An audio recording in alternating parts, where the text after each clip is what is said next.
वाक़िया Karbala Islamic history का एक सबसे अहमियत वाला और दर्दनाक वाक़िया है जो 10 मुहर्रम 61 हिजरी यानी 10 अक्टूबर 680 एडी को इराक के शहर करबला में पेश आया। ये वाक़िया हजरत इमाम हुसैन की शहादत का वाक़िया है जो प्रोफेट मोहम्मद के नवासे और हजरत अली और हजरत फातिमा के बेटे थे। इस वाक़िए को समझने के लिए हम वापस जाते हैं खिलाफत के दौर में।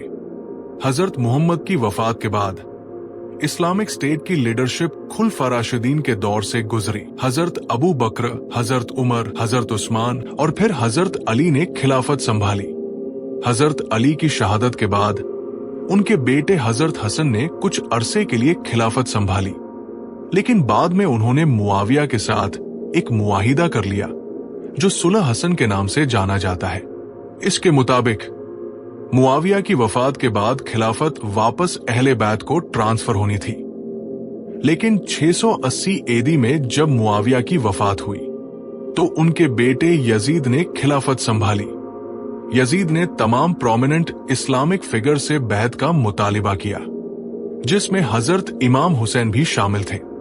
इमाम हुसैन ने यजीद को बैत देने से इनकार कर दिया क्योंकि वो यजीद की क्वालिफिकेशन और कैरेक्टर को खिलाफत के लिए मुनासिब नहीं समझते थे। तारीखी रिवायात के मुताबिक यजीद की लाइफस्टाइल और गवर्नेंस इस्लामिक टीचिंग से मुख्तलिफ समझे जाते थे। इस दौरान कूफा के लोगों ने इमाम हुसैन को तकरीबन 18,000 खतूत लिखे, जिसमें उन्हें कूफा आने और उनकी लीडरशिप एक्सेप्ट करने की दरख्वास्त की। कूफिस ने कहा कि वो यजीद की हुकूमत को कबूल नहीं करते और इमाम हुसैन की इमामत चाहते हैं। इमाम हुसैन ने अपने चाचाजाद भाई मुस्लिम बिन अकील को कूफा भेजा ताकि वहां की सूरत हाल का जायजा ले।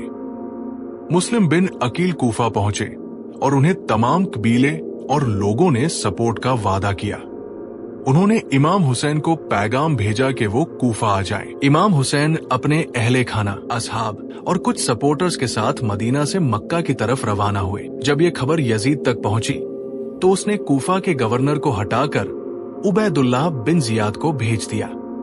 उबैदुल्लाह बिन जियाद रात के अंधेरे में इमाम हुसैन जैसे कपड़े पहनकर और चेहरा छुपाकर कूफा में दाखिल हुआ। लोगों को लगा कि इमाम हुसैन आ गए हैं। लोग खुश हो गए, लेकिन अगले ही दिन उसने अपनी असलियत जाहिर कर दी। If any one of you even thinks of standing with Hussein, you will be killed. उसने मुस्लिम बिन अकील को पकड़वाया और महल की छत से गिराकर शहीद कर दिया। कई लोगों को कत्ल किया गया और कई को जेलों में डाल दिया गया।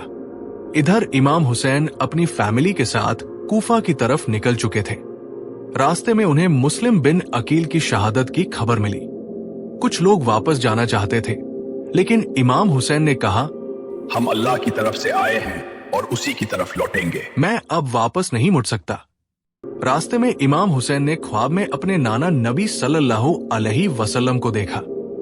आपने फरमाया, ए हुसैन, आगे बढ़ो, अल्लाह तुम्हें शहीद देखना चाहता है। इमाम हुसैन ने अपने साथियों को ये बात बता दी और कहा, जो जाना चाहे चला जाए। इसके बाद भी जो लोग बचे वे डटे रहे। रास्ते में जुहैर बिन कैन इमाम हुसैन से मिले। इस मुलाकात के बाद उन्होंने अपनी बीवी को रुखसत किया और कहा कि अब मैं हुसैन के साथ अपनी जान दूंगा। यजीद ने हुर बिन यजीद को 1000 सैनिकों के साथ भेजा। हुर ने इमाम हुसैन के काफिले को फुरात के किनारे रोक लिया। जब पूछा गया कि ये कौन सी जगह है तो जवाब मिला, करबला। आपने फरमाया, यही वो जमीन है जहां हमारा खून बहाया जाएगा। 2 मुहर्रम को खेमे लगा दिए गए। यजीद ने अमर बिन साद को 4000 सैनिकों के साथ भेजा। धीरे धीरे फौज बढ़ती गई, जबकि इमाम हुसैन के साथ सिर्फ 70 से 80 लोग थे, जिनमें बच्चे और औरतें भी थी। फुरात का पानी बंद कर दिया गया। भयंकर गर्मी थी। बच्चे प्यास से रो रहे थे। We need water. औरतें The बेहोश children हो are रही so थीं। thirsty. फिर भी हुसैन के साथियों का हौसला कमजोर नहीं पड़ा। 9 मुहर्रम की रात इमाम हुसैन ने पूरी रात इबादत की और अपने साथियों से कहा, दुश्मन सिर्फ मुझे चाहता है, तुम चाहो तो जा सकते हो।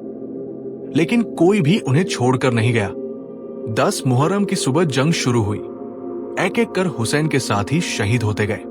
अली अकबर मैदान में आए, फिर कासिम, फिर एक के बाद एक घराने के जवान कुर्बान होते गए।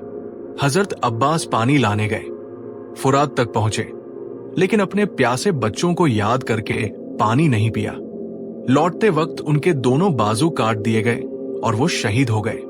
इसके बाद 6 महीने के अली असगर को लेकर इमाम हुसैन मैदान में आए और कहा, अगर मुझसे दुश्मनी है तो इस बच्चे को तो पानी दे दो। जवाब में उसके गले में तीर मार दिया गया। अब इमाम हुसैन अकेले रह गए, जख्मों से चूर, प्यास से बेहाल, फिर भी मैदान में डटे रहे।